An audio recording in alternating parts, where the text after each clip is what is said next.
Le Bas-Saint-Laurent, c'est un territoire qui est riche. Riche de ses produits, mais riche de ses gens aussi. C'est une région qui est dynamique, avec une identité culinaire forte et qui a tout pour inspirer. Dans cette magnifique région, il y a des gens qui innovent, qui mettent en place des initiatives qui permettent une meilleure autonomie alimentaire, qui rassemblent les communautés et qui participent à une économie qui respecte l'environnement. Je m'appelle Julie et j'ai décidé de partir à la rencontre de ces gens inspirants qui habitent notre territoire.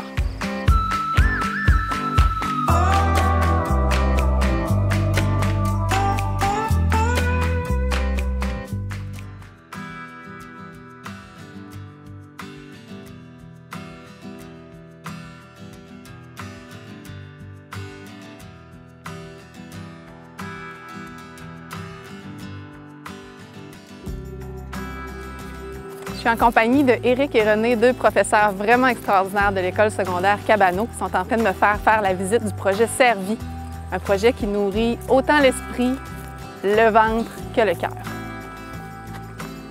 Donc, bonjour, je m'appelle René Beaulieu. L'origine de ce projet-là, Servi, il vient d'une idée que moi et un collègue, on a eu un midi en dînant, où on avait fait des expériences en sciences, puis on faisait pousser des légumes. Puis on se rendait compte que ça avait un impact incroyable chez les jeunes, qu'il y avait beaucoup d'intérêt. Donc, à un moment donné, il m'a regardé et dit « Qu'est-ce que tu dirais qu'on construirait une serre? » Vous savez, les adultes aujourd'hui, des fois, ils disent « Ah, les jeunes d'aujourd'hui ne sont pas vaillants. » Mais je pense qu'on a le plus bel exemple ici pour montrer que nos jeunes, nous autres, ici en région, vraiment, ils sont vaillants puis ils s'impliquent pour leur communauté. Ce que ça a permis de faire, bien, imaginez une serre comme ça de 130 pieds remplie de légumes où chacun des élèves participe à sa façon pour être capable de faire en sorte que tout ça soit possible. Ça demande un travail incroyable. Imaginez que quelques adultes ne seraient pas capables de faire ça. C'est ce qui permet à cette serre-là de fonctionner, c'est le travail tout simplement, l'implication de chacun des jeunes. Puis chacun des jeunes qui participent a vraiment conscience que ce qu'il fait, c'est pour le partager aux autres. Donc, il y a un sentiment de fierté de dire, bien, s'il y a des gens qui ont besoin, s'il y a des gens de la communauté qui viennent prendre une marche, ils vont voir le travail qu'on a fait, ils vont profiter de manger des légumes sains et bons. Puis ça, c'est valorisant pour eux autres parce qu'ils ont vraiment l'impression que ça leur appartient. Mon nom, c'est Éric Forcier, je suis technicien de laboratoire à l'école secondaire de Cabano. Dans cette école-là, le projet Servi mène un certain nombre de batailles, incluant un grand volet scientifique. Dans ce volet scientifique-là, on a mené des projets comme la réalisation d'un bioréacteur de 44 tonnes qui sert à chauffer la serre. On a aussi amené l'électricité par le biais de panneaux solaires vers la serre géodésique. On a créé un véhicule électrique à partir d'une tondeuse à gazon. On a développé une expertise en apiculture pour faire notre miel. Tout ça s'intègre dans un nombre varié et complexe d'activités, comme par exemple celle de réaliser un voyage humanitaire à Cuba où on a exporté notre technologie développée ici de jardins verticaux.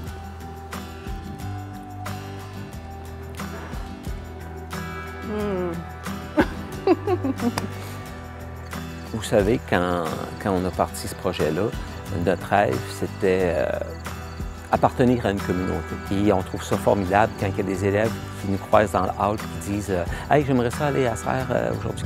Qu'est-ce que vous avez à faire comme travail? » Et nous autres, on serait disponibles pour aller faire un tour pour travailler. Bien, ça, c'est le plus bel avenir qu'on peut souhaiter comme implication de nos jeunes.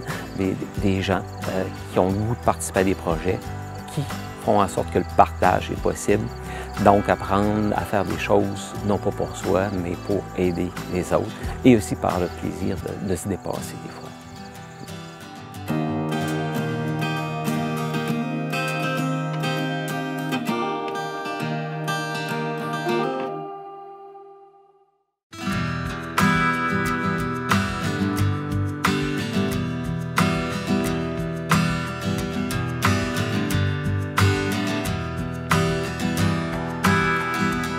Quand on regroupe aquaculture, hydroponie et un groupe d'étudiants de sciences, lettres et arts, ça donne Slaquaponie au Cégep de Rimouski.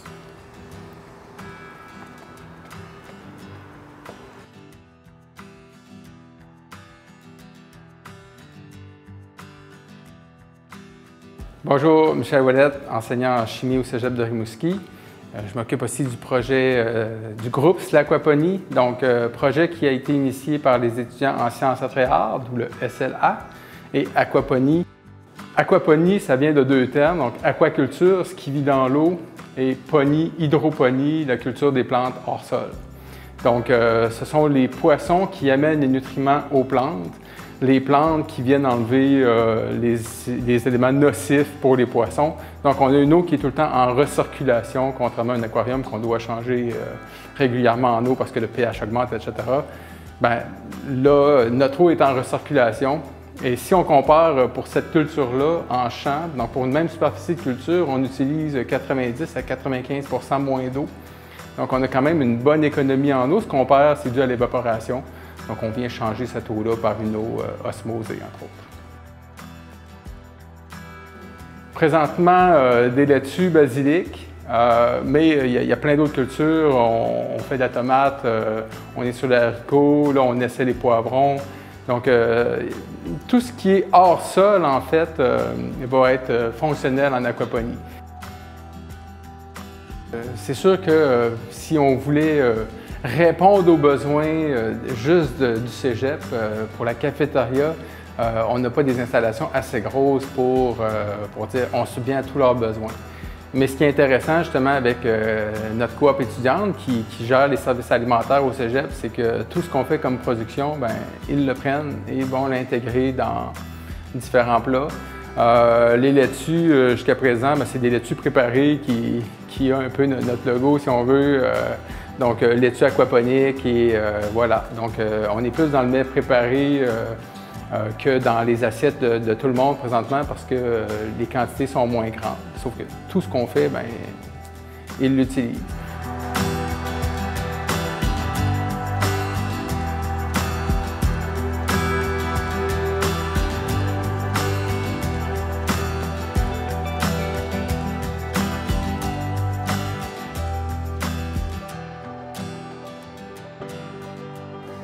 L'École Lévesque à Saint-Donat est une école primaire qui a choisi de mettre en place un jardin pédagogique qui bénéficie à toute une communauté.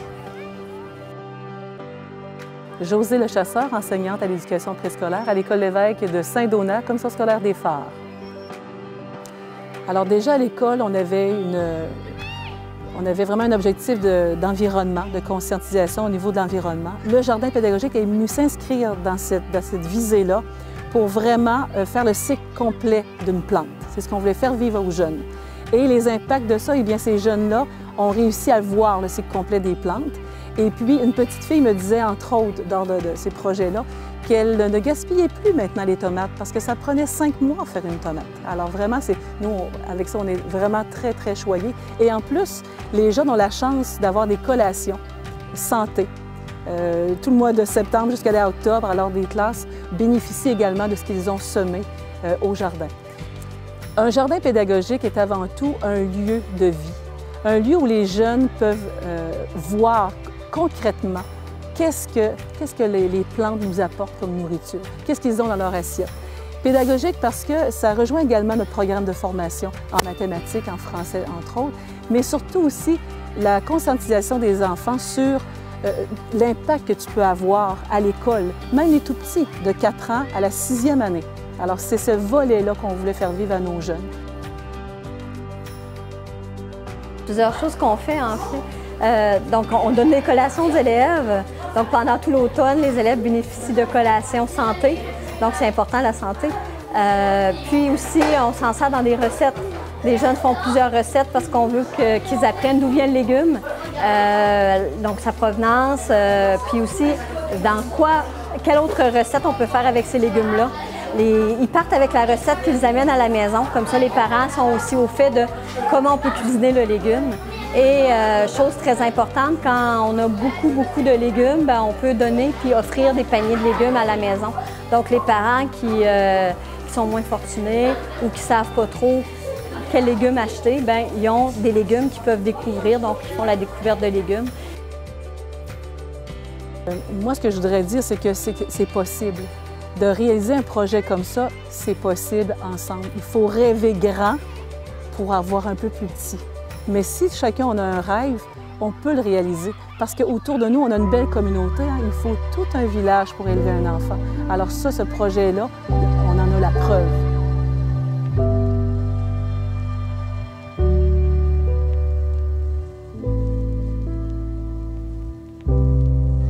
Vous voyez, la région regorge d'initiatives qui ont pour mission de faciliter les liens de la terre à la table.